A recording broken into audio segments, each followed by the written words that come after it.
Hello বন্ধুরা, আপনারা দেখছেন ডিজিটাল সবকিছু ইউটিউব চ্যানেল। তো বন্ধুরা, আপনারা প্রত্যেকেই জানেন যে প্রত্যেক মাসে সরকারের তরফ থেকে ফ্রি রেশন দেওয়া হয় সাধারণ জনগণকে, এবং আমাদের রাজ্যে বিভিন্ন ধরনের কার্ড অনুযায়ী বিভিন্ন ধরনের রেশন দ্রব্য পাওয়া যায়। এরই মাঝে রেশনে টাকা দেওয়ার খবর অনেকেই শুনেছেন, কারণ অনেকে এটাও শুনেছেন যে রেশনে যে সমস্ত ফ্রি খাদ্যদ্রব্য দেওয়া হয় সেই খাদ্যদ্রব্যের বদলে টাকা দেওয়া হবে। তবে সরকার এখানে এক নতুন নিয়ম আনলো, যেখানে সাধারণ মানুষের মুখে হাসি ফুটে বেরিয়েছে, কারণ রেশন কার্ডে ফ্রি দ্রব্যের সঙ্গে সরকার 1000 টাকা করে দিচ্ছে। এটা মধ্যবিত্তদের জন্য একটা স্বস্তির খবর। তবে কোন কোন কার্ডে পাবেন বা কারা কারা পাবেন, কবে থেকে পাবেন, এই সমস্ত বিষয়গুলি নিয়ে আজকের ভিডিওর মধ্যে আলোচনা করব। তাই আপনি যদি একজন ফ্রি রেশন উপভোক্তা হয়ে থাকেন তাহলে অবশ্যই চ্যানেলটিকে সাবস্ক্রাইব করে বেল আইকনটি প্রেস করে অল নোটিফিকেশনে ক্লিক করে দেবেন, যাতে করে আমাদের চ্যানেলে যখনই কোনো নতুন ভিডিও আপলোড হবে তা সরাসরি আপনার কাছে পৌঁছে যায়।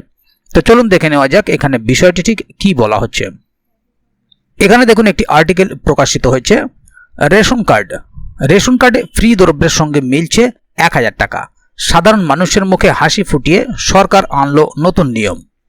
সমাজের ধনী দরিদ্র নির্বিশেষে প্রত্যেকটি মানুষের কাছেই অত্যন্ত গুরুত্বপূর্ণ হলো রেশন কার্ড। ভারতীয় জনসাধারণের কাছে এই কার্ড কত গুরুত্বপূর্ণ সেটা আলাদা করে বলার নয়। এই কার্ড থাকলে বিনামূল্যে মেলে নিত্য প্রয়োজনীয় দ্রব্য সামগ্রী। তবে এবার রেশন কার্ডের সাথে শুধু দ্রব্য সামগ্রী নয়, পাবেন কড়কড়ে 1000 টাকা। কিভাবে জানতে সম্পূর্ণ প্রতিবেদন পড়ে নিন। Ration card benefits in India. ভারতবর্ষে কাগজের রেশন কার্ড প্রচলিত থাকলেও বর্তমানে ডিজিটাল রেশন কার্ড চালু হয়েছে, যেই কার্ডগুলি আগের রেশন কার্ডগুলিকে প্রতিস্থাপন করবে। শুধু তাই নয়, এও জানা যাচ্ছে যে আধার ভিত্তিক যাচাইকরণ এবং ইকেওয়াইসি প্রক্রিয়া বাধ্যতামূলক করা হয়েছে রেশন কার্ডের সঙ্গে। আর সেই নির্দেশ পৌঁছে গিয়েছে সাধারণ মানুষের কাছে। মনে করা হচ্ছে এই প্রক্রিয়া দেশে রেশন প্রকল্পে স্বচ্ছতা আনবে এবং জালিয়াতির সম্ভাবনা কমাবে। পাশাপাশি সরকারের তরফে সাধারণ মানুষের মুখে হাসি ফোটাতে রেশন কার্ডে ফ্রি রেশনের সঙ্গে টাকা দেওয়ার ঘোষণাও হয়েছে। রেশন কার্ডের সঙ্গে টাকা পাবেন। রেশন কার্ডের নতুন প্রকল্পের আওতায় ঘোষণা করা হয়েছে যে দেশের যোগ্য পরিবারগুলি প্রতি মাসে রেশন পাবে। সেক্ষেত্রে প্রতিটি পরিবার পাবে 5 কেজি চাল ও 5 কেজি গম, এর সাথে 1 কেজি করে ডাল ও 1 কেজি করে চিনিও পাবে। এছাড়া প্রতি মাসে এই পরিবারগুলি 1000 টাকা করে আর্থিক সহায়তা পাবে বলে খবর। সুবিধাভোগীদের ব্যাংক অ্যাকাউন্টে সরাসরি জমা হবে টাকা। স্বাভাবিকভাবেই দরিদ্র পরিবারগুলি এর দ্বারা উপকৃত হবেন। সুবিধা পাওয়ার জন্য কি কি যোগ্যতা লাগবে? ভারতবর্ষে রেশন কার্ডের সুবিধা পাওয়ার জন্য কিছু যোগ্যতার মাপকাঠি ধার্য করা হয়েছে। সুবিধা পাওয়ার জন্য ব্যক্তির পারিবারিক আয় দারিদ্র্যসীমার নিচে হতে হবে। সুবিধাভোগীর আধার কার্ড বাধ্যতামূলক করা হয়েছে। তিনি যখন আবেদন জানাবেন তখন তার আধার কার্ড, বসবাসের শংসাপত্র, আয়ের শংসাপত্র, পাশাপাশি ব্যাংক অ্যাকাউন্টের বিবরণ, পাসপোর্ট সাইজের ছবি সহ প্রয়োজনীয় নথি জমা দিতে হবে। নতুন রেশন কার্ডের জন্য আবেদন জমা করা যাবে অনলাইন মারফত। দেশে দরিদ্র মানুষদের সুবিধা প্রদানের জন্য সরকারের তরফে এই ঘোষণা করা হয়েছে। সেক্ষেত্রে দরিদ্র মানুষ রেশন দ্রব্যের সঙ্গে পাবেন নগদ অর্থ।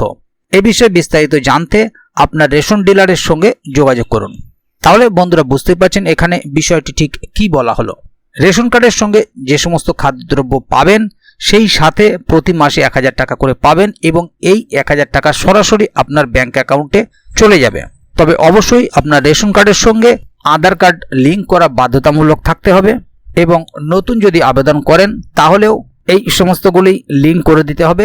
পাশাপাশি ব্যাংক অ্যাকাউন্টের বিবরণও রেশন কার্ডের সঙ্গে জমা করাতে হবে। তবে এই প্রক্রিয়াটি ঠিক কবে থেকে শুরু হচ্ছে সে বিষয়ে এখনো পর্যন্ত কোনো রকমের দিনক্ষণ জানানো হয়নি। তবে এই বিষয়ে আগামী দিনে আরো নতুন কোনো আপডেট আসলে তা সরাসরি আপনাদের কাছে পৌঁছে যাবে এই চ্যানেলের মধ্য দিয়ে। তাই চ্যানেলটিকে সাবস্ক্রাইব করে অবশ্যই চ্যানেলের সঙ্গে থাকবেন, যাতে করে এই বিষয়ে আগামী দিনে আরো নতুন কোনো আপডেট আসলে তা সরাসরি আপনাদের কাছে পৌঁছে যায়। বন্ধুরা, আজকের গুরুত্বপূর্ণ ভিডিও আপডেটটি এখানেই শেষ করছি। সম্পূর্ণ ভিডিওটি এই ওয়েবসাইটে প্রকাশিত হয়েছে। আপনারা চাইলে এই ওয়েবসাইট ভিজিট করে ভিডিওটি দেখে আসতে পারেন। এছাড়াও ভিডিওটি সম্বন্ধে আপনাদের মতামত এবং আপনারা কে কোথা থেকে ভিডিওটি দেখছেন অবশ্যই কমেন্ট বক্সে লিখে জানাবেন। ভিডিওটি ভালো লাগলে অবশ্যই একটি লাইক দেবেন এবং বন্ধুদের জানার সুবিধার্থে ভিডিওটিকে শেয়ার করবেন, যাতে তারাও বিষয়টি সম্বন্ধে জানতে পারেন। ভিডিওটি শেষ পর্যন্ত দেখার জন্য অসংখ্য ধন্যবাদ। আবার দেখা হবে আগামী ভিডিওতে। ততক্ষণ পর্যন্ত ভালো থাকুন, সুস্থ থাকুন। ধন্যবাদ।